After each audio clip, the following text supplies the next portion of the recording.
Batuk ya? Nih, silahkan pakai maskernya, pakai dulu. Silahkan duduk. Apa keluhan Bapak saat ini? Saya sudah 2 minggu batuk dan demam, dok. Ya. Saya sudah ke puskesmas dan puskesmas merujuk saya ke rumah sakit. Apakah Bapak pernah sakit TB sebelumnya? Iya, dok. Saya sudah pernah berobat TB di puskesmas selama 6 bulan. Iya. Tapi sekarang saya batuk-batuk lagi. Berdasarkan cerita Bapak tadi, kemungkinan TB Bapak kambuh lagi atau kemungkinan Bapak sakit TB yang kebal obat. Apa itu TB kebal obat, dok? TB kebal obat artinya kuman yang ada di tubuh Bapak itu tidak bisa dibunuh dengan obat yang tersedia. Tetapi Bapak tidak usah khawatir. Kalau itu nanti terbukti TB kebal obatnya ada, kita sudah menyediakan obat yang untuk membunuh kumannya. Jadi Bapak akan terus minum dan asal nuruti nasihat dokter. TB resisten obat adalah tuberkulosis atau TB yang disebabkan oleh Mycobacterium tuberculosis yang telah resisten atau kebal terhadap obat anti-TB atau OAT. Terduga TB resisten obat adalah pasien yang mempunyai satu atau lebih kriteria berikut ini. 1. Pasien TB gagal pengobatan kategori 2. 2. Pasien TB yang tidak konversi pengobatan kategori 2. 3. Pasien TB yang mempunyai riwayat pengobatan TB yang tidak standar. 4. Pasien TB gagal pengobatan kategori 1. 5. Pasien TB yang tidak konversi pengobatan kategori 1. 6. Pasien TB kambuh pengobatan kategori 1 atau kategori 2. 7. Pasien TB yang kembali setelah putus berobat atau lost to follow up. 8. Terduga TB yang mempunyai riwayat kontak erat dengan pasien TB resisten obat. 9. Pasien koinfeksi TB HIV yang tidak respons secara klinis maupun bakteriologis terhadap pemberian OAT. Nah, untuk memastikan Bapak akan saya periksa dahaknya. Apakah Bapak bersedia? Oh, boleh, dok. Baik, kalau begitu saya buatkan pengantar dulu ke laboratorium ya. Tetapi saya minta data-data Bapak dulu. Berikut adalah formulir yang harus diisi ketika pasien menjadi terduga TB resisten obat. Data-data pasien harus sesuai dengan KTP yang dilampirkan. Rekam medis pasien, formulir data dasar, formulir TB 06, formulir TB 05. Silahkan Pak, ini pot dahaknya. Bapak nanti mengeluarkan dahak di tempat yang hijau itu di sana. Setelah keluar, taruh di situ ya, di atas rak itu.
Dahak Bapak tadi itu akan kami kirim ke laboratorium, tetapi hasilnya 1-2 hari lagi.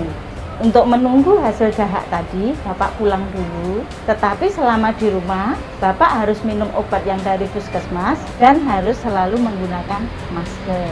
Baik, dok. Lusa Bapak kesini lagi ya? Siap, dok. Apakah masih ada yang ditanyakan lagi, Pak? Sudah cukup, dok. Terima kasih. Sama-sama, Pak. Ketemu 2 hari lagi ya.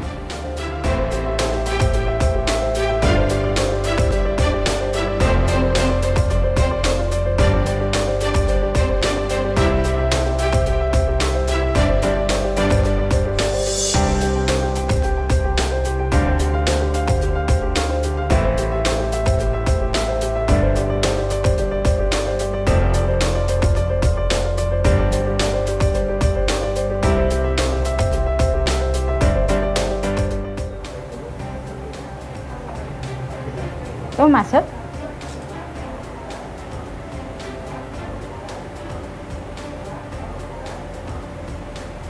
Selamat pagi, Pak. Bagaimana kabarnya hari ini? Masih batuk-batuk, Dok. Pak Rofi, ini dari hasil pemeriksaan dahak kemarin, ternyata hasilnya menyatakan bahwa Pak Rofi TB-nya itu kebal terhadap salah satu obat yang namanya rifampicin. Jadi apa yang harus saya lakukan, Dok? Apakah saya masih bisa sembuh? Pak, TB kebal obat itu masih bisa disembuhkan asal Bapak minumnya tiap hari teratur dan sampai dinyatakan sembuh oleh dokter. Pengobatannya bagaimana, Dok? Persiapan awal sebelum memulai pengobatan. 1. Anamnesis ulang untuk memastikan kemungkinan terdapatnya riwayat dan kecenderungan alergi obat tertentu, riwayat penyakit terdahulu. 2. Melakukan pemeriksaan fisik, penimbangan berat badan, fungsi penglihatan, dan fungsi pendengaran. Pemeriksaan tersebut dapat dilakukan sambil memulai pengobatan. 3. Pemeriksaan kondisi kejiwaan. 4. Memastikan data pasien terisi dengan benar dan terekam dalam sistem pencatatan. 5. Kunjungan ke rumah pasien. 6. Pemeriksaan penunjang awal sebelum pengobatan atau baseline. Nanti sebelum memulai pengobatan, Bapak akan diambil darahnya untuk diperiksa laboratorium untuk melengkapi data dasar. Apakah Bapak setuju untuk memulai pengobatan TB kebal obatnya? Saya pikir-pikir dulu ya, Dok. Saya takut. Obatnya banyak ya? Iya, Pak. Obatnya memang banyak. Karena penyakitnya ini sudah kebal dengan obat yang kemarin Bapak minum.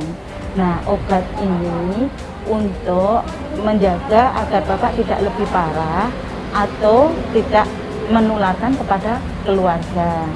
Nggak usah takut, ini sudah banyak kok Pak yang sudah kami obatin dan sudah sembuh. Oh, jadi hanya obat ini ya, Dok, yang dapat menyembuhkan saya?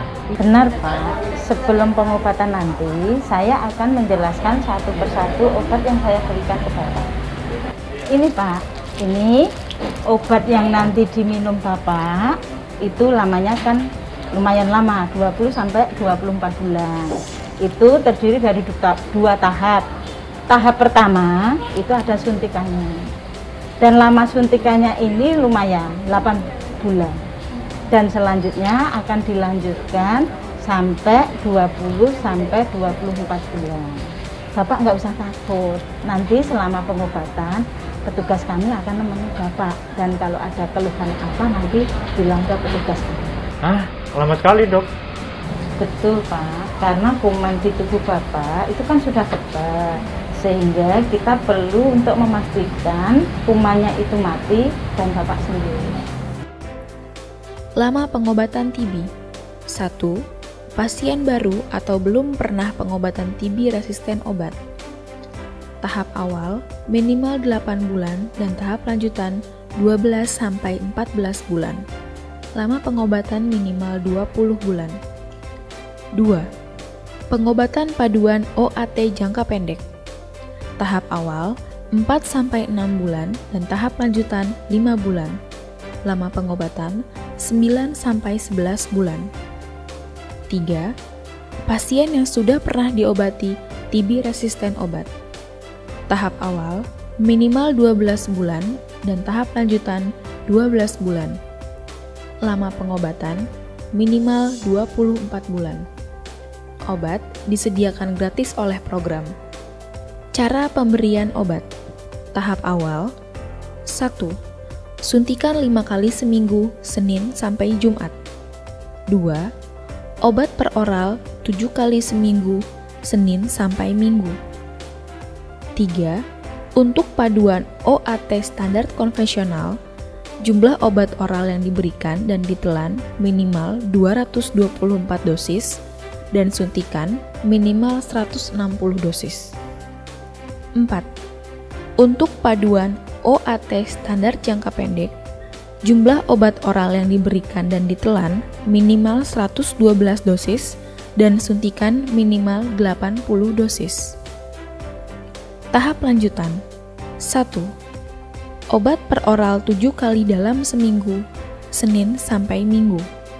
2. Obat suntikan sudah tidak diberikan pada tahap ini. 3. Untuk paduan OAT standar konvensional, jumlah obat oral yang diberikan dan ditelan minimal 336 dosis. 4. Untuk paduan OAT standar jangka pendek, jumlah obat oral yang diberikan dan ditelan minimal 140 dosis. Efek samping obat yang mungkin muncul: nyeri perut, mual muntah, diare, letih lesu, depresi, gatal, ikterus, anemia, neuropati perifer, kejang otot, nyeri kepala, gangguan ginjal, demam. Begini dok, ini kan pengobatannya lama. Boleh tidak obatnya diambil sebulan sekali? Tidak boleh Pak, obatnya ini harus ditelan di depan petugas, sehingga Bapak harus datang nanti ke rumah sakit yang ditunjuk atau puskesmas yang tempat Bapak minum obat. Dok, saya boleh nanya nggak, untuk obat ini kira-kira ada efek sampingnya atau tidak? Efek samping obat itu memang merupakan suatu hal yang tidak terpisahkan dari pengobatan. Tetapi efek samping itu tidak selalu muncul pada setiap pasien yang berobat. Dan untuk efek samping yang muncul pada pengobatan TB resisten obat ini, yang sering muncul mual dan muntah. Tetapi Bapak nggak usah takut. Kalau nanti muncul efek samping apapun bentuknya, tolong hubungi petugas kami. Kami siap untuk melayani Bapak selama pengobatan. Oh gitu dok, saya mengerti. Terima kasih dok. Bagaimana Pak? Apakah Bapak setuju untuk memulai pengobatannya? Baik dok, saya bersedia. Jika Bapak bersedia, ini silahkan baca dulu. Setelah setuju, langsung tanda tangan di sini bersama Ibu, ya. Sudah jelas dok? Sebelum mulai pengobatan, Bapak akan diperiksa laboratorium tambahan dan periksa dahak lagi. Baik dok. Petugas kesehatan mengisi data pasien ke dalam formulir TB 01 dan TB 02. Setelah itu, menyiapkan obat-obatan yang akan diminum dan disuntik ke pasien serta alat yang dibutuhkan lainnya.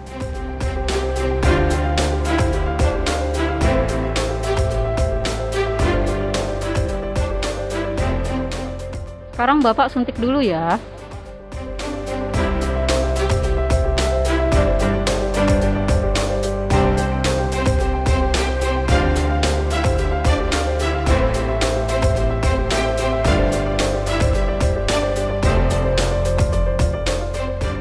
Pak, ini obat-obat yang harus diminum Bapak hari ini. Siap dok. Pak, sebaiknya jangan pulang dulu ya selama 1 jam. Kita untuk menunggu mengetahui efek sampingnya.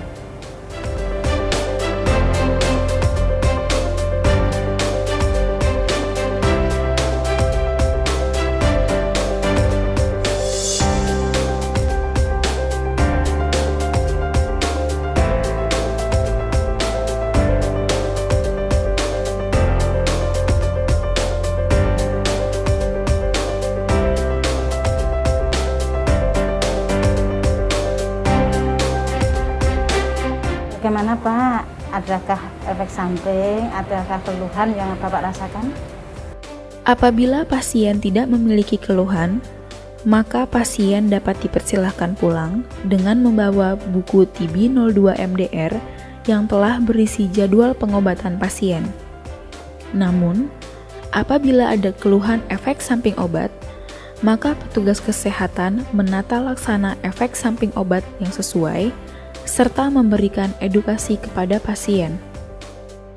Pak, besok datang lagi ya. Usahakan waktunya sama seperti hari ini. Dan ini setiap berobat buku ini harus dibawa. Baik dok, terima kasih banyak. Iya. Pasien akan datang setiap hari ke Poli MDR untuk mendapatkan pengobatan. Di samping itu, pasien juga akan diperkenalkan dengan kelompok dukungan sebaya atau mantan pasien yang ada di rumah sakit rujukan TB resisten obat.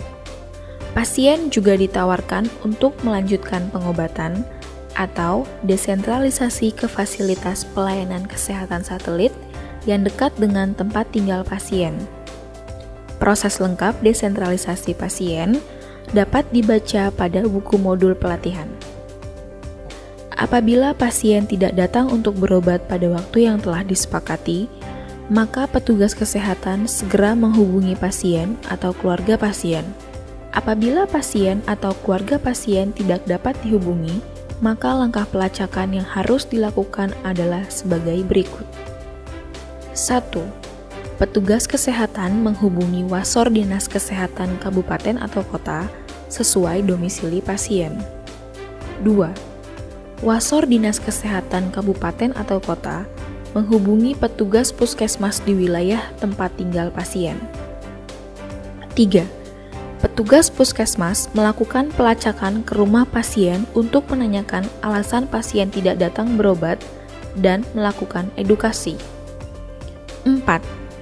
Petugas puskesmas menginformasikan hasil pelacakan kepada wasor kabupaten atau kota, kemudian wasor kabupaten kota menginformasikan ke petugas di rumah sakit rujukan TB-RO.